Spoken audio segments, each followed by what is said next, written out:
एक आदमी रोटी बेलता है, एक आदमी रोटी खाता है, एक आदमी रोटी से खेलता है। मेरे देश की संसद मौन है। यह लाइनें आज की शिक्षा व्यवस्था और भारत के युवाओं की यथास्थिति को देखते हुए बहुत ही सटीक साबित होती हैं। जैसा कि लगातार परीक्षाओं में धांधली, परीक्षाओं में देरी और कहीं न कहीं परीक्षाएं हो भी रही हैं तो उनमें पारदर्शिता का अभाव इत्यादि समस्याएं लगातार बनी हुई हैं। अच्छे संस्थानों, उच्चतर संस्थानों में भी लगातार भ्रष्टाचार, नियुक्तियां, पीएचडी, डिग्रियां और अन्य भी तमाम समस्याएं हैं जिनको व्यापक रूप से जिक्र करना असंभव है। समस्याएं इतनी अनगिनत हैं कि उनको गिनाना ही असंभव सा है। इतनी समस्याएं होने के बावजूद हम कमी जो रोटी से खेलते हैं उन पे प्रश्न कर सकते हैं। तो और सबसे बड़ी समस्या ये सामने आती है कि प्रश्न तो कर सकते हैं मगर प्रश्न करेगा कौन। मैं एक छात्र होने की दृष्टि से ये चीज़ को एहसास कर रहा हूँ और होना भी चाहिए।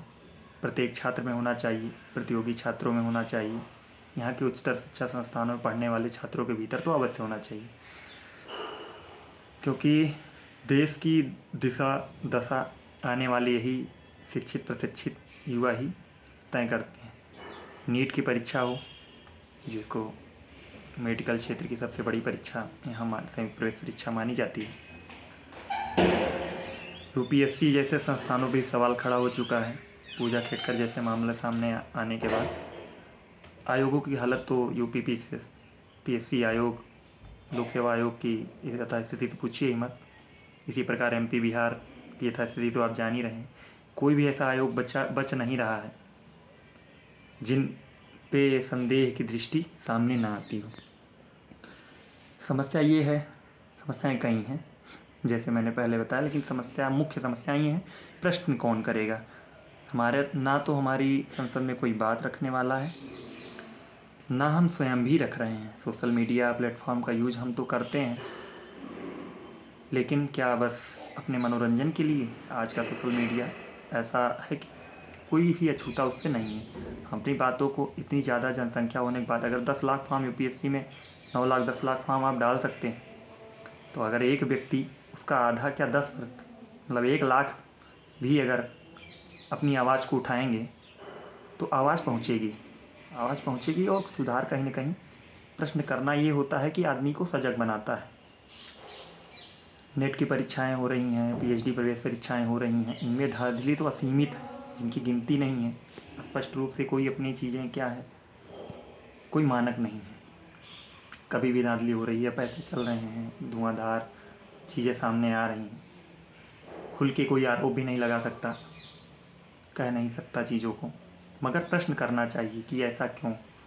हायर जैसी परीक्षाओं में भी लगातार आंदोलन हो रहे हैं, परीक्षाएं हो रही हैं, 10-10 roll number, 8-8 roll number, 4-4, 5-5 roll एक साथ ही सिलेक्शन हो रहे हैं। नीट में भी सेम समस्याएं सामने हैं। एसएससी का एक बड़ा तबका जो सीजीएल जैसी परीक्षाएं वहाँ की सबसे अच्छी परीक्षा मानी जाती है, जिसके थ्रू अच्छे बी ग्रेड ए ग्रेड के ऑफिसर बनते हैं, उसमें भी समस्याएं सामने आ रही। ऐसे लोग वहाँ पे तो करीब मान लीजिए आवाज़ भी उठाई गई, कोचिंग संस्थानों ने आवाज़ उठाई, मगर बस वो भी एक एज इन्फ्लुएंसर वर्क करके निकल गए। लंबे समय तक उन्होंने अपना समय नहीं दिया, क्योंकि यह शिक्षा माफिया सबसे बड़ी चीज़ तो ये भी एक व्यवसाय बना हुआ है।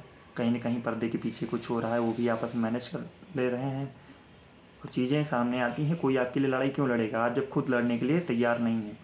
एक छात्र आके अगर अपनी समस्याओं को नहीं रख सकता तो आप बिचौलिया क्यों तलाश कर रहे हैं कि कोई आपकी बात क्यों रखेगा।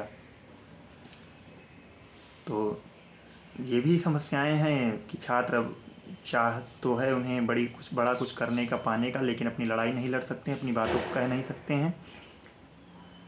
और दूसरी चीज़ ये है कि हम इससे भी पीछे हैं। यूपी बिहार तो बेसिकली पीछे है ही कि हमारे पास ऑप्शन ही नहीं है कि सरकारी परीक्षाएं बैरियर ब्रेक करना है, समाज को कुछ दिखाना है, क्षेत्र को कुछ दिखाना है, तो यही एक ऑप्शन है।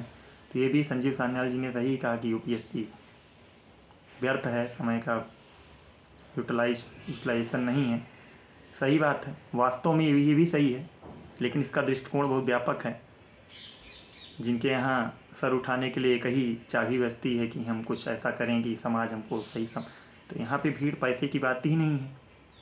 आप आर्थिक दृष्टिकोण से देखिए ही मत, यहाँ तो सम्मान से समझौता। सम्मान ही तभी मिलेगा जब हम गवर्नमेंट का टैग लेके आएंगे या कुछ। यहाँ तो एक उत्तर प्रदेश पुलिस का सिपाही भी अगर गांव में जाता है बन के तो गौरवान्वित महसूस करता है, तो आप उसकी बात ही अलग है। लेकिन समस्या यहाँ ये आ गई है कि यहाँ पे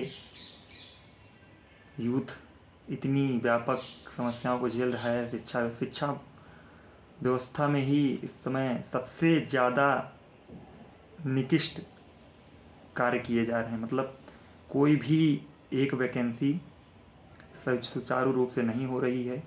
यहाँ तक कि सरकार, कोर्ट, सभी संदेह सबको ध्यान देना चाहिए, एकदम ही ध्यान नहीं दिया जा रहा है। कोई वैकेंसी स्पष्ट रूप से हो नहीं पा रही है। धुआंधार पैसे चल रहे हैं, धुआंधार पेपर लीक हो रहे हैं। पेपर लीक होना ही क्यों? आपकी एजेंसियाँ इतनी अच्छे, अगर आप एजेंसी ला रहे हैं, कर रहे हैं, काम कर रहे हैं, आपकी एजेंसियाँ अच्छे से काम क्यों नहीं कर रही हैं? सरकार पहले से ही क्यों नहीं तैयार है कि ये चीज़ ना हो?